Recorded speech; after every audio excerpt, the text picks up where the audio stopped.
কথা বলবো। আমাদের সঙ্গে রয়েছেন আমাদের প্রতিনিধি কৃষ্ণেন্দু অধিকারী। কৃষ্ণেন্দু, যে কথা তুমি বলছিলে কিছুক্ষণ আগেই, চাকরি প্রার্থীরা তারা বলছিলেন যে কতটা তাদের যে অসহায় অবস্থা, যেভাবে প্রাতিষ্ঠানিক দুর্নীতির কারণে 26,000-এর পর সংখ্যাটা আবার সেই 32,000, যাদের চাকরি প্রশ্নের মুখে, যাদের নিয়োগ প্রশ্নের মুখে। একদমই তাই। তুমি এসএসসি যে ঘটনা ঘটেছিল দুর্নীতি, তাতে 17 রকমের দুর্নীতির কথা শুনেছিলে। প্রাথমিকের ক্ষেত্রে একাধিক দুর্নীতি, সংখ্যাটা হয়তো সেইভাবে আদালতে চিহ্নিত করা হয়নি, কিন্তু তার সংখ্যাও কম নয়। এমন অনেক ঘটনা ঘটেছে যে অভিযোগ উঠেছে, আদালতে পেশ করা হয়েছে যে টেট পাস না করেই, টেট পরীক্ষা না দিয়েই তিনি শিক্ষকতা করতে গেছেন। অর্থাৎ যে প্রবেশিকায় পাশ করলে তবে শিক্ষকতা করতে হয়, সেই প্রবেশিকাটাতেই পরীক্ষায় বসেননি, পাশ করেননি। তিনি 7 বছর ধরে শিক্ষকতা করছেন, প্রাথমিক স্কুলে পড়াচ্ছেন, যে প্রাথমিক স্কুল মূল ফাউন্ডেশন। আমাদের সঙ্গে সেই চাকরি প্রার্থীরা রয়েছেন যারা 2014 সালের সেই যে বিজ্ঞপ্তি, তাতে 15 সালে পরীক্ষা, 16 সালের শেষ থেকে নিয়োগপত্র দেওয়া, তাতে পুরোপুরি তারা ছিলেন। কিন্তু তাদের বারবার অভিযোগ ছিল রাস্তায় যে এই যে দুর্নীতি, তারা বলছিলেন যে প্রাতিষ্ঠানিক দুর্নীতির জেরে তারা চাকরিগুলো হারিয়েছেন। তাদের চেয়ে বেশি র্যাঙ্ক পাওয়া ছাত্র, যে কম র্যাঙ্কে থাকা চাকরি প্রার্থীরা তারা চাকরি পেয়েছেন, তারা রাস্তায় রয়ে গেছেন 7 বছর 8 বছর ধরে। আপনারা আজকে কিছুক্ষণের মধ্যেই হাইকোর্ট স্পষ্ট করে দেবে এর ভবিষ্যৎ কি 32,000-এর। এখন কি বুঝছেন? এখন আমরা একটাই বিষয় বুঝছি যে আদালত অন্তত আমাদের এতদিনের যে বঞ্চনা, সেই বঞ্চনার দিকটা অন্তত ভেবে বিকল্প কিছু পথ বাতলাক। অন্তত এসএসসির ক্ষেত্রে 26,000 বাতিল হয়েছে। আমরা অন্তত চাইছি আমরা যারা বঞ্চিত হয়ে পড়ে আছি এতদিন রাজপথে, অন্তত আমাদের দিকটা ভাবা হোক। তার কারণ অনেকটা সময় চলে গেছে, যে দুর্নীতির জন্য আমাদের জীবনের এতগুলো বছর চলে গেল, এর দায় কার? এর দায় তো আমাদের ছিল না। আমরা পরীক্ষা দিয়েছিলাম, আমরা চাকরি প্রার্থী ছিলাম, আমাদের এত নম্বর থাকা সত্ত্বেও যারা টেট পাস করেনি, যারা রিজার্ভেশন রুলস ভায়োলেন্স করেছে, এই সমস্ত অসংখ্য একাধিক তথ্য দিয়ে আমরা সেই জায়গায় সাবমিট করার পরবর্তীকালে আমরা চাইছি অন্তত মাননীয় বিচারপতি দ্বয় অন্তত আমাদের দিকটা ভাবুক। আমরা অন্তত চাতক পাখির মতো সেই দিকে কাঙ্ক্ষিত লক্ষ্যের দিকে তাকিয়ে আছি। আমরা আর নয়, এবার রাজপথ থেকে স্কুল ঘরে যাতে যেতে পারি, এটাই আমাদের কাঙ্ক্ষিত রায়। অর্থাৎ যারা রাজপথে ছিলেন এতদিন ধরে, 7 বছর 8 বছর ধরে, তারা কি স্কুলে যাবেন না? যারা স্কুলে আছেন এই 7 বছর ধরে, প্রায় 32,000, তারা চাকরি হারাবেন কিছুক্ষণের মধ্যে, সেটা স্পষ্ট হবে। কিন্তু যে বিষয়টা বারবার উঠে আসছে, দুর্নীতি, দুর্নীতি এবং দুর্নীতি, যে দুর্নীতির কারণে আগে 26,000 শিক্ষক এবং শিক্ষাকর্মীর চাকরি এবং তারপর 32,000 প্রাথমিক শিক্ষকের চাকরি বাতিল হয়েছে, এটা নজিরবিহীন ঘটনা। যে একটা রাজ্য সরকারের বয়স 15 বছর, সেই আমলেই প্রায় 58,000 চাকরি বাতিলের সিদ্ধান্ত হচ্ছে আদালত থেকে। এবং বহু চাকরি প্রার্থী তারা রাস্তায় বসে আছেন, তারা অভিযোগ করছেন যে প্রাতিষ্ঠানিক দুর্নীতির জেরে তারা চাকরি পাচ্ছেন না। যে দুর্নীতির কথা বলছিলাম, যে একাধিক দুর্নীতির অভিযোগ এই পরীক্ষা ঘিরে এসছে। প্রথমত এই পরীক্ষার যে রেজাল্ট বেরিয়েছিল, সেই পরীক্ষার কোনো তালিকা প্রকাশ করা হয়নি। অর্থাৎ দুর্নীতি করার জন্যই যেন এটাকে আড়াল করা হয়েছিল। যে রেজাল্ট বেরোচ্ছিল সেখানে প্রত্যেক পরীক্ষার্থী নিজের নাম্বারটুকু ছাড়া কিছু জানতে পারেননি। তিনি কার ওপরে আছেন, তার ওপরে কে আছেন, কতজন আছেন, তার যে ক্যাটাগরি, সেই ক্যাটাগরিতে আর কে আছেন, কতজন অপেক্ষমান তালিকায় আছেন, বা তার পিছনে কতজন আছেন, কিছুই জানতে পারছিলেন না। হাইকোর্টের নির্দেশে সেই তালিকা পরে প্রকাশ করতে হয়েছিল। অর্থাৎ আদালতের নির্দেশে, আদালতের কার্যত গুঁতো খেয়ে সেই প্রাথমিক শিক্ষা পর্ষদ সেই তালিকা প্রকাশ করেছিল। এমনকি যে মেরিট লিস্ট বা তালিকা তৈরি করা হয়েছিল, সেটা একটা বেসরকারি সংস্থাকে দিয়ে তৈরি হয়েছিল, এবং তার যারা কর্ণধার তারা পর্যন্ত এই তদন্তের আওতায় এসছেন। তুমি জানো, প্রাথমিক শিক্ষা পর্ষদের সভাপতি, যিনি তৃণমূলের একজন বিধায়ক, তিনি দীর্ঘদিন জেলে ছিলেন, তারপর তিনি ফিরেছেন বাড়িতে। তৎকালীন শিক্ষামন্ত্রী পার্থ চট্টোপাধ্যায়, তিনি পর্যন্ত দীর্ঘদিন জেল কাটিয়ে আবার বাড়িতে ফিরেছেন, কিন্তু সেই সমস্যার সমাধান এখনো পর্যন্ত হয়নি। এসএসসির ক্ষেত্রে হয়নি, আজকে প্রাথমিকের ক্ষেত্রে হয়নি। দীর্ঘদিন ধরে 32,000 চাকরি বাতিলের যে সিদ্ধান্ত, প্রথমে তো হাইকোর্টের তৎকালীন বিচারপতি অভিজিৎ গঙ্গোপাধ্যায়ের যে নির্দেশ, সেই বাতিলের সিদ্ধান্ত, তারপর ডিভিশন বেঞ্চ সেই নির্দেশই বহাল রেখে তার সময়সীমাটা বাড়িয়েছিল মাত্র। তারপর সুপ্রিম কোর্ট থেকে হাইকোর্টকে দায়িত্ব দেওয়া হয়েছে, তারপর দীর্ঘ শুনানি হয়েছে। দীর্ঘ শুনানির পর অবশেষে আজকে 2টোর পর যে কোনো মুহূর্তে সেই রায় আসবে। যদি 32,000-এর চাকরি বাতিল হয়, সেক্ষেত্রে বড়সড় একটা প্রশ্ন উঠবে এই সরকার, এই কমিশন, এই প্রাথমিক শিক্ষা পর্ষদের কর্মপদ্ধতি নিয়ে। যা ইতিমধ্যেই প্রশ্ন উঠেছে যে কত নিয়োগ হয়েছে সেটার হিসেব নেই, কিন্তু 58,000 চাকরি বাতিল হচ্ছে দুটো পরীক্ষায়। এটা কার্যত নজিরবিহীন। এবং যে যে দুর্নীতির কথা প্রকাশ্যে আসছে সেটাও কার্যত এই দুর্নীতি করার জন্যই সেই পদ্ধতিগুলোকে তৈরি করা হয়েছিল।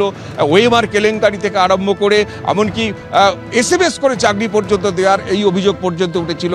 সব মিলিয়ে একাধিক অভিযোগ, দুর্নীতির অভিযোগ, সেখানে তদন্ত হয়েছে, আদালতে শুনানি হয়েছে। দীর্ঘ শুনানির পর আজকে 32,000 যারা শিক্ষক তাদের ভবিষ্যৎ নির্ভর করছে আদালতের ডিভিশন বেঞ্চের সিদ্ধান্তের ওপর। এই চাকরি যদি বাতিল হয় তাহলে প্রাথমিক শিক্ষার কি হাল হবে, সেখানে শিক্ষক শূন্যতার কি হবে, SIR চলছে, যারা BLO আছেন তার কি হবে। একেবারে এইরকম একটা আবহে কিছুক্ষণের মধ্যে রায় ঘোষণা হতে চলেছে। যে কোনো সময় এই 32,000 চাকরিজীবীদের ভবিষ্যৎ কি হবে, হাইকোর্টের রায় বহাল থাকবে নাকি অন্য কোনো রায় আসবে সেটা স্পষ্ট হবে। এবার যারা চাকরি হারিয়েছেন, যারা কলকাতা হাইকোর্টের যে রায়ে 32,000 চাকরি বাতিল হয়ে গেছিল, সেই রায়ের আজকে ভবিষ্যৎ যে কোনো সময় সামনে আসবে। সেই চাকরি হারারা কি বলছেন রাখবো একবার আপনাদের সামনে। আমরা যারা দিনের পর দিন এই অ্যাজিটেশনের মাধ্যমে বলেছি হ্যাঁ দুর্নীতি হয়েছে, দুর্নীতির কারণে আমরা ডিপ্রাইভ হয়েছি, দুর্নীতির কারণেই আমরা জানি না আমরা কেন চাকরি পাইনি, দুর্নীতির কারণেই যারা দিনের পর দিন চাকরি করছে তারা বলতে পারবে না যে তারা কত নম্বর পেয়ে চাকরি করছে। অর্থাৎ এখনো পর্যন্ত মেরিট লিস্ট আপনার প্রাথমিক শিক্ষা পর্ষদ দেখায়নি। সব কিছু আমার যদি RTI এর মাধ্যমে আর কোর্টের মাধ্যমে জানতে হয় তাহলে এই স্বশাসিত সংস্থাগুলোর রোল কি, এই প্রশ্ন আসছে। সেই জায়গা থেকে দাঁড়িয়ে আমরা চাইব ন্যায় বিচার। অর্থাৎ যারা আমরা দিনের পর দিন রোদ জল মার খেয়েছি, পুলিশের নানা রকম হেনস্থা পেয়েছি, ফিজিক্যালি আমাদেরকে মেরেছে, শুধু তা না জেল কাস্টডি পর্যন্ত হয়েছে, মিথ্যে মামলা, তারপরেও আমরা লড়াইয়ের ময়দানে আছি।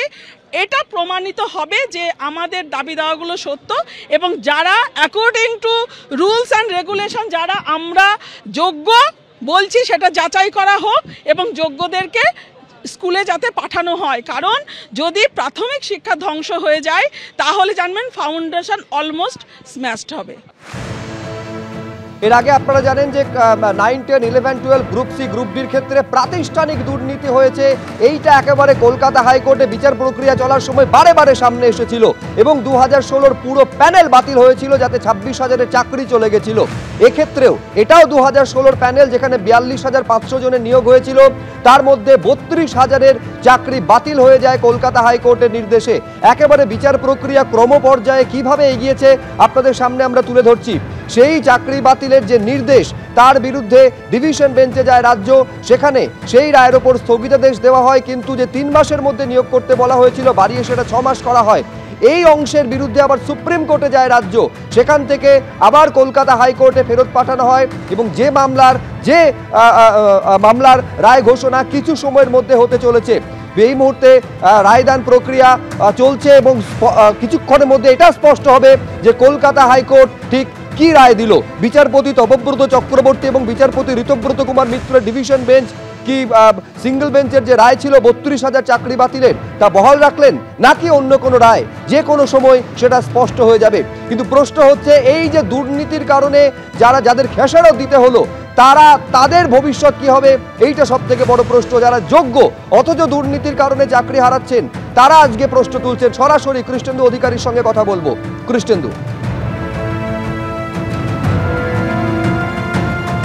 একদমই তাই, তাদের প্রশ্ন তোলাটা স্বাভাবিক, কারণ 7 বছর ধরে যারা শিক্ষকতা করছেন এবং সেই শিক্ষকতা নিয়ে প্রশ্ন উঠছে, তাদের চাকরি বাতিল হয়েছে, সেই বাতিল ডিভিশন বেঞ্চেও বহাল থেকেছে, তারপর সুপ্রিম কোর্ট থেকে আজকে হাইকোর্টে এসছে এবং তারা অভিযোগ করছেন, যারা রাস্তায় আন্দোলন করেছেন, যে এই চাকরি তারা পাননি তো দুর্নীতির কারণে, যে দুর্নীতির কারণে 32,000 চাকরি পেয়েছেন এবং 32,000 চাকরি বাতিলের সিদ্ধান্ত নিয়েছে হাইকোর্ট, সেই চাকরি তারা পেয়েছেন কিন্তু সেই চাকরি তারা পাননি, তারা রাস্তায় আছেন, আন্দোলন করছেন, কারণ এই দুর্নীতি।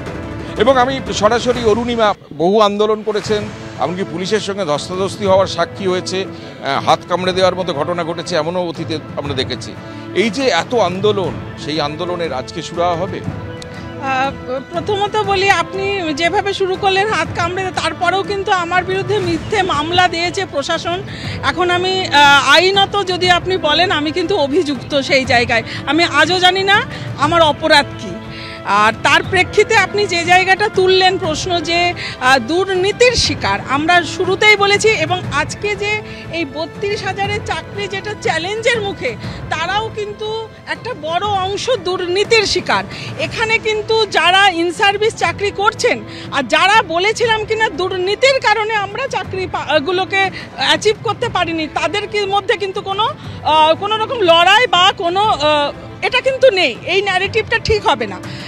আপনার এই যে সিঙ্গেল বেঞ্চ, আপনার হাইকোর্ট, ডিভিশন বেঞ্চ, এই যে গোটা পরিক্রমা হয়ে আজকের এই যে ক্ষণ তৈরি হয়েছে, এর পিছনে এক এবং একমাত্র দায়ী প্রাথমিক শিক্ষা পর্ষদ তথা রাজ্য সরকারের একটা বড় রোল রয়েছে। রোলটা কোথায়? যে তারা নিয়ম বহির্ভূতভাবে নিয়োগ করেছেন। তারা নিয়ম বহির্ভূতভাবে কেন করেছেন?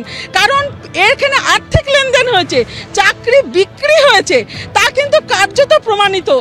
যে কারণে আপনারা দেখেছেন যে আমাদের যিনি ছিলেন প্রাথমিক শিক্ষা পর্ষদ মানিক ভট্টাচার্য, জেল কাস্টডি থেকে এখন উনি বেলে আছেন, প্রাক্তন শিক্ষামন্ত্রী, এরকম অজস্র উদাহরণ রয়েছে। সেই প্রেক্ষিতে আপনি যদি গোটা বিষয়টাকে দেখেন, দেখা যাবে যে আমরা যে অভিযোগগুলো করেছিলাম কার্যত তা কিন্তু প্রমাণিত হয়েছে কোর্টে। সুতরাং আমরা যদি রায় চাইব যে যারা সত্যিকারের এই দুর্নীতিকে আশ্রয় দিয়ে চাকরিগুলোকে ক্রয় করেছিলেন এবং বিক্রেতা কারা, দুটোই রিভিল হোক, দুটোই পানিশেবল। কারণ এটা বুঝতে হবে, এলিমেন্টারি এডুকেশন কিন্তু শুধুমাত্র যোগ বিয়োগ গুণভাগ নয়, এখান থেকে মোরালের পার্ট রয়েছে।